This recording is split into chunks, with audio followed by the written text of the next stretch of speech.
How do you build a good and simple building? Good builds are subjective, of course, but you might be placing a few grid elements and be like, wow, this looks terrible. Well, my friends, do not worry, I'm here to teach you how to build good and simple buildings in many situations. We're going to try a simple build first, then do a shop to make a building that's usable by guests, and finally, we're gonna check out more advanced but still simple techniques to make a convincing facade. All that is going to be made from a base of grid pieces, that way beginners will stay in familiar waters. Shall we start with a simple build?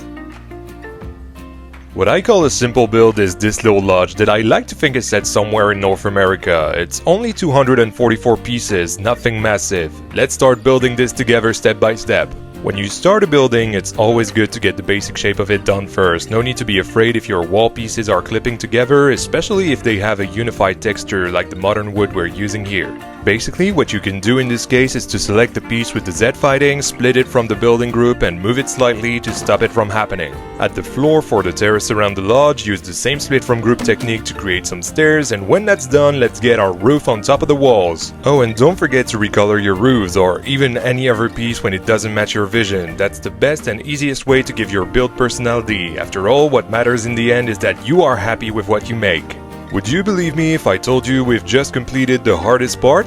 That's right, the hardest part is always starting to build. Now we're going to work on the most fun part, which is the beamwork and the detailing. Think of it as having a blank figurine and having to paint it to give it life. That's exactly what we're gonna do here. Let's begin with the most important part in my opinion, which is beamwork. Right now we have a shape that stands on its own and it doesn't look very good, does it?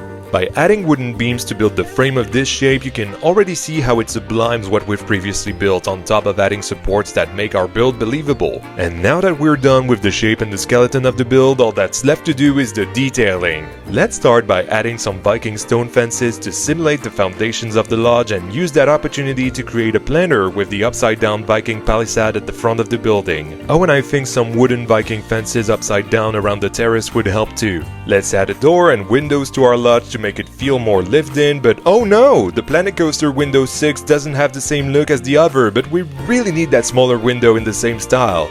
Don't worry, there is no problem, only solutions waiting to be invented. Let's place our window where we need it, add a scaled down wooden beam in the center and 3 horizontal planks, and look at that, our problem's gone! Scaling is more often than not the solution to many of the roadblocks you will encounter in Planet Coaster 2, so don't panic and try to creatively work around the challenges you'll be facing. I find this part of the game the most fun. Our lodge will need a few things to be lived in, like a generator, water supply, air conditioning, and a little vent, so let's put those at the back of the build. On the terrace, let's add a table with a few chairs and a power outlet so that our guests can eat outside, 3 lights to make sure they can still walk around at night, and a few planters with flowers in them to make the place even more welcoming. And finally, the one way to give your build more personality is to imagine its setting. I feel like this lodge is part of a holiday retreat somewhere in North America called High Pines, and this is lodge number 1 of the resort. Our simple building is now complete, but it feels lonely sitting in this vast empty valley. Let's make sure it feels included in an environment. A few trees, bushes, shrubs, and some terrain paint to go with that, and voila! We've made our little lodge together. Now if you need to understand some aspects of the build to replicate it yourself, or simply are curious to check it out, here's the share code to download it from the workshop. I am very happy with this build. I hadn't tried this style in 3 years and it's kind of reignited my passion for cozy forest vibes, so I might get back to it after my current park series to build the entire High Pines retreat in this style, if that's something you guys would like. Anyway, now that you're familiar with basic building techniques, let's apply this knowledge to a shop then, shall we? I'm hungry for some pizza right now, so how about a pizzeria? For that, I moved to the Mediterranean starting map and went to work on the basic shape of the build, something a little funkier than the previous one. The only thing that I'm doing differently this time around is that I'm planning where the shop will go with the special wall that exists for all the wall textures in the game. I'm also doing the foundations right off the bat with a 1 meter wall that has a different texture at the bottom of the building, but I'll put one piece on the other end of the grid because it would have clashed with the shop front. What I will do here is use the split from group technique once again to move this wall piece ever so slightly towards the main building in order to make it look like they're right next to one another. Now let's put a roof and a floor on top of that to finish the basic shape of the pizzeria Pizzeria and let's place the pizza pen shop where it belongs. Much like the lodge before, we should now work on adding beams to make the skeleton of our building. Most are gonna be on the corners of the walls, but we also have a few to suggest the support structures of the roofs here. And there you go, that's the base of the building done. Let's focus on what's arguably the most important here, the shop. As you can see, when the shutter opens, there are a lot of flashy pre-made elements that really do not look good within the shop box. If you don't like them, don't worry, we can hide them with our own elements. First, let's build a frame and a counter for our shop front using wooden beams and planks. After that, I like to use wall and floor pieces inside our shop at a black basic shape, suggesting there's a kitchen behind the block, at a door for the staff member to get in, and here we will sink pizza signs into the wall to make it look like a painted pizza artwork. With the interior taken care of, let's work on the detailing outside of the build with doors and windows that fit our Mediterranean theme, some lights here and there, and the sign for Pizzeria di Papà. Oh, and don't forget our awning too, we don't want our employee to get sunburnt. To give more life to the building, let's place some clutter here and there thanks to the marketplace decorations that allow us to have fake tomatoes near the door, for example. On the terrace, we should put a couple planters and a table as theming. Oh, and we should also put real tables near the shop with parasols, and you know what, let's also add a bin inside this barrel here. Our build is looking good so far, but it lacks texture because of the very smooth plaster walls, don't you think? Well, let me introduce you to decals then. Damaged decals are perfect to enhance the texture of what are supposed to be older buildings, so make sure to put some where the guests can notice them. That's our shop done, but like our lodge previously in the video, it feels very lonely in this Mediterranean plain, so let's give it a natural background. You can filter items to only use Mediterranean flora, for example, but you can also use other plants that don't geographically belong there but look good, you rebel. And just like that, our Pizzeria di Papà is complete. Just like our lodge, here's the share code for you to download the creation and examine some aspects of the build or simply to check it out. Something I realized with the two builds that we've done so far is how small and cute they look thanks to the trees in the background, so now maybe we should do one that feels bigger than it is even though it's as tall as the pizzeria. Let's build a Viking facade, shall we?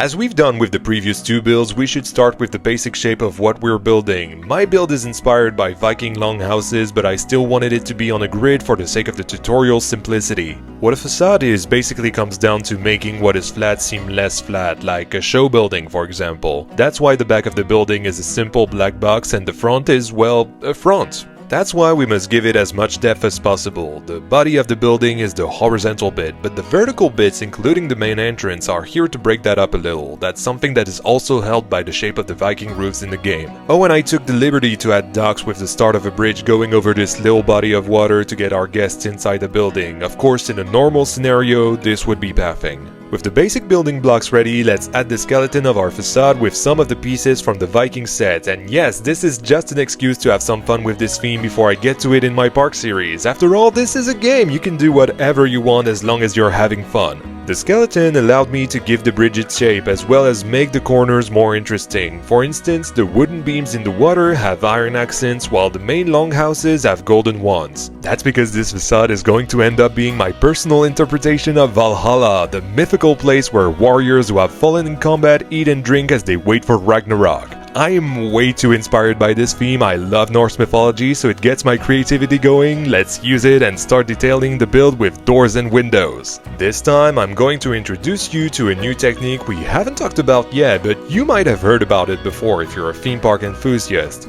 It's called forced perspective. The whole deal with forced perspective is to make some elements smaller or bigger to trick the observer's eye into thinking an element is respectively farther or closer than it actually is. For instance, the windows and the doors that are on the horizontal part of the build are smaller while the window over the entrance is bigger, creating an interesting depth effect, even though the walls they're placed on are only a couple meters apart. Let's place a few lights on the columns and put awnings on the arched windows to reinforce the forced perspective. Now it's time to fill in the gaps with wall ornaments and add details to the roofs like those dragon heads as well as banners near the windows that respect the forced perspective too. I've also added such details inside the entrance as you can see. With those details done, time for some clutter, which you guessed it is also gonna be impacted by forced perspective. Oh, and I added a dracar because dracars are cool? Yeah, that's a good reason. Let's finish the build with fences on the bridge and statues to really signify that guests can go there. And voila, that's our facade done. Or is it? How do you do nature on a building that is anything but natural?